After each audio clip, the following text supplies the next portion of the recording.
ನಾವು ಬರಬಹುದು ನಿಮ್ಮ ಎಕ್ಸಾಮ್ಗೆ ನೀವೇನು ಪ್ರಿಪ್ರೇಷನ್ ಮಾಡ್ಕೊಂಡು ಹೋಗ್ಬೇಕಂತ ನೋಡೋಣ. ಹಿಂದಿನ ವಿಡಿಯೋಗಳನ್ನು ತಪ್ಪದೆ ನೋಡಿ, ವಿಡಿಯೋನ ಲೈಕ್, ಶೇರ್ ಹಾಗೂ ಸಬ್ಸ್ಕ್ರೈಬ್ ಮಾಡಲಿಕ್ಕೆ ಮರೆಯದಿರಿ. ಸೊ ಫಸ್ಟ್ ಕ್ವಶನ್ ಬಂದ್ಬಿಟ್ಟು, ಭಾರತದ ಸ್ವಾತಂತ್ರ್ಯ ಹೋರಾಟದಲ್ಲಿ ಮಂದಗಾಮಿಗಳ ಪಾತ್ರ. ಇದು ಮೋಸ್ಟ್ ಇಂಪಾರ್ಟೆಂಟ್ ಆಗಿರ್ತಕ್ಕಂಥ ಪ್ರಶ್ನೆ ಇದೆ ವಿದ್ಯಾರ್ಥಿಗಳೇ, ಇದನ್ನು ನೀವು ಚೆನ್ನಾಗಿ ಓದ್ಕೊಂಡು ಹೋಗಿ. ವಿಶೇಷವಾಗಿ WC ಬ್ಯಾನರ್ಜಿ, ದಾದಾಬಾಯಿ ನೌರೋಜಿ, ಗೋಖಲೆ, ರಾನಡೆ ಮಂದಗಾಮಿಗಳು. ಬ್ರಿಟಿಷರ ಆಳ್ವಿಕೆ ಮತ್ತು ನ್ಯಾಯಪರತೆಯಲ್ಲಿ ನಂಬಿಕೆ ಇಟ್ಟಿದ್ರು. ಪ್ರಾರ್ಥನೆ ಮತ್ತು ಮನವಿಗಳ ಮೂಲಕ ಬೇಡಿಕೆ ಕೊಡ್ತಿದ್ರು. ಸಂಪತ್ತಿನ ಸೋರಿಕೆ ಸಿದ್ಧಾಂತ ದಾದಾಬಾಯಿ ನೌರೋಜಿ ಅವರು ಮಂಡಿಸಿದ್ರು ಅಂತ ಇತ್ತು.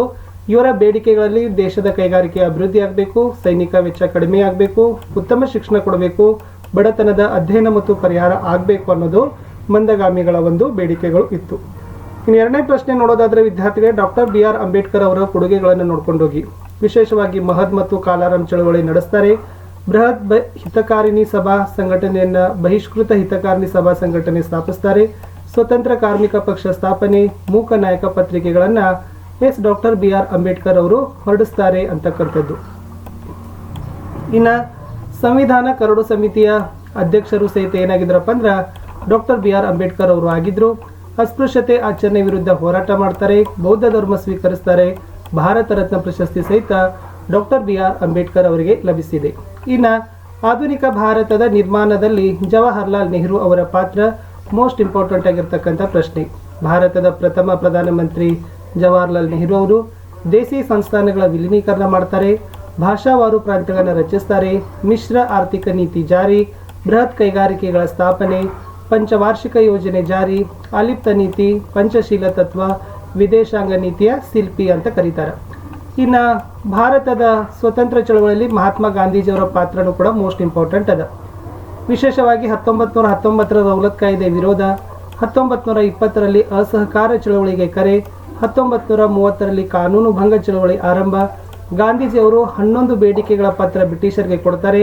ಸಬರಮತಿ ಆಶ್ರಮದಿಂದ ದಂಡಿಗೆ ಪ್ರಯಾಣ ಮಾಡ್ತಾರೆ. ದಂಡಿ ಉಪ್ಪಿನ ಸತ್ಯಾಗ್ರಹ, ಚರಕ ಈ ಚಳವಳಿಯಲ್ಲಿ ಪ್ರಸಿದ್ಧ ಆಗ್ತದೆ. 1942ರಲ್ಲಿ ಕ್ವಿಟ್ ಇಂಡಿಯಾ ಚಳವಳಿ ಆರಂಭ, ಮಾಡು ಇಲ್ಲವೇ ಮಡಿ ಘೋಷಣೆ. ಇದೇ ತರನಾಗಿ ಪಾಯಿಂಟ್ಸ್ ಹಾಕಿ ಬರೀರಿ, ಖಂಡಿತವಾಗಿ ನಿಮಗೆ ಏನಾಗ್ತದಪ್ಪ ಅಂದ್ರೆ ಅಂಕಗಳನ್ನು ಕೊಡ್ತಾರೆ. ಇನ್ನು ಮುಂದಿನ ಪ್ರಶ್ನೆ, ಭಾರತದ ಸ್ವಾತಂತ್ರ್ಯ ಚಳವಳಿಯಲ್ಲಿ ತೀವ್ರವಾದಿಗಳ ಪಾತ್ರ. ತೀವ್ರವಾದಿಗಳಂದ್ರೂ ಇದೇ ಬರೀರಿ, ಬಾಲ್ ಗಂಗಾಧರ್ ತಿಲಕ್ ಅವರು ಅಂದ್ರೂ ಕೂಡ ತಾವು ಇದೇ ಬರಿಬೇಕು. ವಿಶೇಷವಾಗಿ 4 ಅಂಕಕ್ಕೆ ಕೇಳಿದಾಗ ಸೊ ನಿಮ್ಮ ಉತ್ತರಗಳ ಪಾಯಿಂಟ್ಸ್ ಎಷ್ಟಿರಬೇಕಪ್ಪ ಅಂತಂದ್ರೆ ಮಿನಿಮಮ್ 8 ಇರಬೇಕು. ಸೊ ಮ್ಯಾಕ್ಸಿಮಮ್ 12 ಪಾಯಿಂಟ್ವರೆಗೂ ಕೂಡ ತಾವು ಏನು ಮಾಡ್ಬೋದು, ಉತ್ತರಗಳನ್ನು ಬರೀಬಹುದು.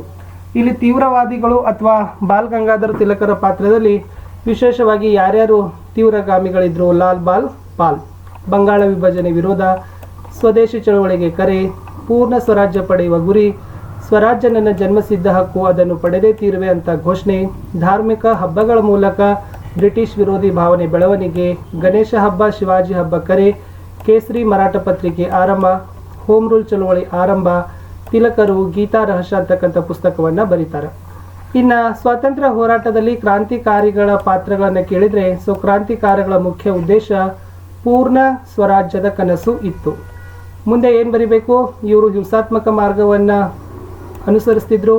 ಶಸ್ತ್ರಾಸ್ತ್ರಗಳ ಸಂಗ್ರಹದ ಮೂಲಕ ಕ್ರಾಂತಿಕಾರಿಗಳಿಗೆ ತರಬೇತಿ, ಲೋಟಸ್ ಮತ್ತು ಡಾಗರ್ ಅಂತಕ್ಕಂಥ ಇಂಗ್ಲೆಂಡ್ನಲ್ಲಿ ಸಂಘಟನೆ ಆರಂಭ, ಅಮೆರಿಕಾದಲ್ಲಿ ಗದರ್ ಸಂಘಟನೆ ಆರಂಭ, ಭಾರತದಲ್ಲಿ ಅನುಶೀಲನ ಸಮಿತಿ, ಅಭಿನವ ಭಾರತ ರಹಸ್ಯ ಸಂಘಟನೆಗಳ ಆರಂಭ, ಬಾಂಬ್ ಮದ್ದು ಪಿಸ್ತೂಲ್ ಬಳಕೆ, PD ಸಾವರ್ಕರ್, ಭಗತ್ ಸಿಂಗ, ಚಂದ್ರಶೇಖರ್ ಆಜಾದ್ ಪ್ರಮುಖರೇ ಆಗಿದ್ದರು ಕ್ರಾಂತಿಕಾರಿಗಳು. ಇನ್ನು ಸ್ವಾತಂತ್ರ್ಯ ಹೋರಾಟದಲ್ಲಿ ಸುಭಾಷ್ ಚಂದ್ರ ಬೋಸ್ರವರ ಒಂದು ಪಾತ್ರ ಮೋಸ್ಟ್ ಇಂಪಾರ್ಟೆಂಟ್ ಇದೆ. ಒಂದು ಬಹಳ ಸರಿಯಾಗಿರ್ತಕ್ಕಂಥ ಇದನ್ನು ಕೇಳಿದ್ದಾರೆ, ಆಲ್ರೆಡಿ ಮಾಡೆಲ್ ಕ್ವಶನ್ ಪೇಪರ್ಗಳವರೆಗೂ ಕೇಳಿದ್ದಾರೆ. ಇನ್ನು ಈ ಗೈಡಿನ್ ಲೂ ಬಗ್ಗೆ ವಿಶೇಷವಾಗಿ ನೋಡ್ಕೊಂಡು ಹೋಗಿ. ಈಕಿ ಹೆಣ್ಮಕ್ಳಿದಾಳ. ಸೊ ಗೈಡಿನ್ ಲೂ ಬ್ರಿಟಿಷರ ವಿರುದ್ಧ ಹೇಗೆ ಹೋರಾಡಿದಳು, ಏನೆಲ್ಲ ಇತ್ತಂತ. ಯಾಕಂದ್ರೆ ಹೊಸ ಕಂಟೆಂಟ್ ಇರೋದ್ರಿಂದ ಇಲ್ಲಿಂದ ಏನಾಗ್ಬೋದು, ಎಕ್ಸ್ಪೆಕ್ಟೇಷನ್ಸ್ಗಳನ್ನು ಮಾಡ್ಬೋದು. ಇನ್ನು ಕೋಮುವಾದ ದೇಶದ ಐಕ್ಯತೆಗೆ ಮಾರಕ, ಇದು 3 ಅಂಕಕ್ಕೂ ಬರ್ಬೋದು, 4 ಅಂಕಕ್ಕೂ ಬರ್ಬೋದು. ಸೊ ಮೋಸ್ಟ್ ಇಂಪಾರ್ಟೆಂಟ್ ಆಗಿರ್ತಕ್ಕಂಥ ಪ್ರತಿ ವರ್ಷದ ಪರೀಕ್ಷಾ ಪ್ರಶ್ನೆ ಪತ್ರಿಕೆಗಳಲ್ಲಿ ನಾವು ಕೋಮುವಾದ, ಭ್ರಷ್ಟಾಚಾರ, ಲಂಚಗುಳಿತನ ಇವುಗಳನ್ನು ಏನು ಮಾಡ್ತಾರಪ್ಪ ಅಂದ್ರೆ ಸಾಮಾಜಿಕ ಸವಾಲುಗಳಿದಾವಲ್ಲ, ಭಾರತದ ಸವಾಲು, ಅಲ್ಲಿಂದ ಪ್ರಶ್ನೆಗಳು ಬರ್ತಾವೆ. ಇನ್ನು ಮಹಿಳಾ ಸ್ಥಾನಮಾನ ಉತ್ತಮಪಡಿಸಲಿಕ್ಕೆ ನಮ್ಮ ಸರ್ಕಾರದವರು ಯಾವೆಲ್ಲ ಕ್ರಮಗಳನ್ನು ಕೈಗೊಂಡಿದ್ದಾರೆ ಅಂತಕ್ಕಂಥದ್ದು ಮೋಸ್ಟ್ ಇಂಪಾರ್ಟೆಂಟ್ ಅದ. ಇದನ್ನು ಸಹಿತ ನೋಡ್ಕೊಂಡು ಹೋಗಿ. ಭ್ರಷ್ಟಾಚಾರ ನಿರ್ಮೂಲನೆಗೆ ಕೈಗೊಂಡಿರ್ತಕ್ಕಂಥ ಕ್ರಮಗಳು ವಿಶೇಷವಾಗಿರ್ತಕ್ಕಂಥ ಲೋಕಪಾಲ, ಲೋಕಾಯುಕ್ತ ಸಂಸ್ಥೆ, ಓಕೆ, ಆ್ಯಂಟಿ ಕರಪ್ಷನ್ ಫೋರ್ಸ್ ACBಗಳಿದ್ದಾವೆ. ಭ್ರಷ್ಟಾಚಾರ ನಿಗ್ರಹ ದಳಗಳಂತ ಕರೀತಾರೆ ಅದನ್ನು ಕನ್ನಡದಲ್ಲಿ, ಓಕೆನಾ. ಸೊ ಭಾಳಷ್ಟು ಆಡಳಿತದಲ್ಲಿ ಇರ್ತಕ್ಕಂಥ ಬಿಗಿತನ ಮಾಡಿದ್ದಾರೆ. ಇನ್ನು ಅನಕ್ಷರತೆ ಕಾರಣಗಳು ಮತ್ತು ಅನಕ್ಷರತೆ ಹೋಗಲಾಡಿಸಲಿಕ್ಕೆ ಸರ್ಕಾರದವರು ಕೈಗೊಂಡಿರ್ತಕ್ಕಂಥ ಕ್ರಮಗಳು, ಇವುಗಳು ಕೂಡ ಮೋಸ್ಟ್ ಇಂಪಾರ್ಟೆಂಟ್. ಸಾಮಾಜಿಕ ಪಿಡುಗುಗಳಲ್ಲಿ ಒಂದು ಕ್ವಶನ್ ಬಂದೇ ಬರ್ತದೆ, ಅನಕ್ಷರತೆ, ವರದಕ್ಷಿಣೆ, ಬಾಲ್ಯ ವಿವಾಹ, ಬಾಲಕಾರ್ಮಿಕತೆ, ಅದನ್ನು ನೀವು ನೋಡ್ಕೊಂಡು ಹೋಗಲೇಬೇಕು.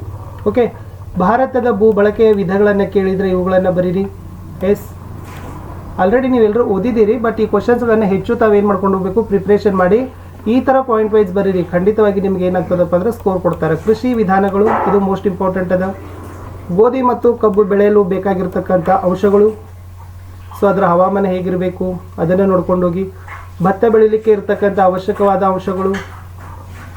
ಎಸ್, ಕೃಷಿ, ಕೈಗಾರಿಕೆ, ಸಾರಿಗೆ, ಏನೂ ಕೇಳಿದ್ರು ಕೂಡ ಇದನ್ನೇ ಬರೀರಿ ಪ್ರಾಮುಖ್ಯತೆಗಳಲ್ಲಿ. ಕೃಷಿ, ಸಾರಿಗೆ, ಕೈಗಾರಿಕೆ, ಮಹತ್ವ, ಪ್ರಾಮುಖ್ಯತೆ ಕೇಳ್ತಾರಲ್ಲ, ಈ ಪಾಯಿಂಟ್ಸ್ ಮೋಸ್ಟ್ ಇಂಪಾರ್ಟೆಂಟ್. ಇನ್ನು ವ್ಯತ್ಯಾಸಗಳಲ್ಲಿ ವಿಶೇಷವಾಗಿ 2 ಅಂಕ, 3 ಅಂಕ, 4 ಅಂಕಕ್ಕೆ ಕೂಡ ಬರ್ತವೆ. ಬಟ್ 4 ಅಂಕಕ್ಕೆ ಉಳಿತಾಯ ಖಾತೆ ಮತ್ತು ಚಾಲ್ತಿ ಖಾತೆಗಳು ಬರಬಹುದು. ಓಕೆನಾ. Saving account and current account ಅಂತಾರೆ, ಅದನ್ನು ಸಹಿತ ನೋಡ್ಕೊಂಡು ಹೋಗಿ. ಸಂಘಟಿತ ಮತ್ತು ಅಸಂಘಟಿತ ಕೆಲಸಗಾರರ ನಡುವಿನ ವ್ಯತ್ಯಾಸಗಳು, ಸೊ ಅದು ಕೂಡ ಮೋಸ್ಟ್ ಇಂಪಾರ್ಟೆಂಟ್ ಆಗಿರ್ತಕ್ಕಂಥದ್ದು. ಅದನ್ನು ತಾವುಗಳು ಕೋಷ್ಟಕ ಹಾಕಿನೇ ಬರೀಬೇಕು. ವೈಯಕ್ತಿಕ ಮತ್ತು ಸಾರ್ವಜನಿಕ ಹಣಕಾಸಿನ ನಡುವೆ ಇರತಕ್ಕಂಥ ವ್ಯತ್ಯಾಸ, ಇದು ಕೂಡ ಮೋಸ್ಟ್ ಇಂಪಾರ್ಟೆಂಟ್ ಅದ. ಓಕೆ, ನೆಕ್ಸ್ಟ್ ಇನ್ನು ಎಸ್ ಲಾಸ್ಟ್ ಹೇಳ್ಬೋದಂದರೆ ಜಮೀನ್ದಾರಿ ಮತ್ತು ರೈತವಾರಿ ಪದ್ಧತಿಯ ನಡುವಿನ ವ್ಯತ್ಯಾಸ. ಸೊ ಜಮೀನ್ದಾರಿ ಪದ್ಧತಿಯ ನಡುವೆ ಇರತಕ್ಕಂಥ ವ್ಯತ್ಯಾಸ, ರೈತವಾರಿ ಪದ್ಧತಿಯ ನಡುವೆ ಇರತಕ್ಕಂಥ ವ್ಯತ್ಯಾಸ ನೋಡ್ಕೊಂಡು ಹೋಗಿ. ಇನ್ನು ಭಾರತದ ನಕ್ಷೆಯಲ್ಲಿ ಸೊ ಪ್ರಮುಖವಾಗಿರ್ತಕ್ಕಂಥ ಸ್ಥಳಗಳನ್ನು ತಾವುಗಳು ನೋಡ್ತಾ ಇರ್ಬೋದು. ಇವುಗಳನ್ನು ಸ್ವಲ್ಪ ಹೆಚ್ಚು ಪ್ರಿಪ್ರೇಷನ್ ಮಾಡ್ಕೊಂಡು ಹೋಗಿ, ಇಲ್ಲಿಂದ ಭಾಳಷ್ಟು ರೀತಿಯಾಗಿರ್ತಕ್ಕಂಥ ನಿಮಗೆ ಅನುಕೂಲ ಆಗ್ತದೆ. ಸೊ ಇಷ್ಟು ಹೇಳ್ತಾ ಸೊ ಇವತ್ತಿನ ವಿಡಿಯೋವನ್ನು ಮುಗಿಸ್ತೀನಿ. ಇನ್ನು ಮುಂದೆ ನಾವೇನು ಮಾಡ್ತಾ ಇದ್ದೀವಿ ಅಂತಂದರೆ ರೇಡಿಯೋ ಪಾಠಗಳಲ್ಲಿ ಇರ್ತಕ್ಕಂಥ ಪ್ರಶ್ನೆಗಳಿಗೆ ಉತ್ತರಗಳನ್ನು ಹಾಕ್ತೀವಿ. ಸೊ 1 ಅಂಕ, 2 ಅಂಕ, 3 ಅಂಕ, 4 ಅಂಕದ ಬಹು ನಿರೀಕ್ಷಿತ ಪ್ರಶ್ನೆಗಳನ್ನು ಓದಿದ್ದೀರಿ. ಖಂಡಿತವಾಗಿ ಇಷ್ಟು ಓದಿದರೆ 60ಕ್ಕಿಂತ ಹೆಚ್ಚು ಮಾರ್ಕ್ಸ್ಗಳನ್ನು ನೀವು ಡೆಫಿನೆಟ್ ಆಗಿ ಏನು ಮಾಡ್ತೀರಪ್ಪ ಅಂದರೆ ಪಡಿತೀರಿ. ಇನ್ನು ರೇಡಿಯೋ ಪಾಠದಲ್ಲಿರ್ತಕ್ಕಂಥ ಪ್ರಶ್ನೆಗಳನ್ನು ಕೊಟ್ಟಿದ್ದೀವಿ, ಆ ಪ್ರಶ್ನೆಗಳಿಗೆ ಉತ್ತರಗಳನ್ನು ಮುಂದಿನ ದಿನಗಳಲ್ಲಿ ಹಾಕ್ತಾ ಹೋಗ್ತೀವಿ. ಸೊ ದಯಮಾಡಿ ತಾವುಗಳು ವಿಡಿಯೋಗಳನ್ನು ಲೈಕ್ ಮಾಡಬೇಕು, ಶೇರ್ ಮಾಡಬೇಕು, ಹಾಗೂ ಸಬ್ಸ್ಕ್ರೈಬ್ ಮಾಡಲಿಕ್ಕೆ ಮರಿಬಾರ್ದು. ನಿಮ್ಮ ಒಂದು ಲೈಕ್, ನಿಮ್ಮ ಒಂದು ಶೇರ್ ನಮಗೆ ಭಾಳಷ್ಟು ಮೋಟಿವೇಶನನ್ನು ತಂದು ಕೊಡ್ತದೆ. ಅಷ್ಟೇ ಅಲ್ಲದೆ ಏನಾದರೂ ಡೌಟ್ ಅನಿಸಿದರೆ ಕಮೆಂಟಲ್ಲಿ ಪಿನ್ಗಳನ್ನು ಸಹಿತನೂ ಮಾಡ್ಬೋದು. ಸಿಗ್ತೀನಿ ರೇಡಿಯೋ ಪಾಠದ ಬಹು ನಿರೀಕ್ಷಿತ ಪ್ರಶ್ನೆಗಳ ಉತ್ತರಗಳ ವಿಡಿಯೋದಲ್ಲಿ.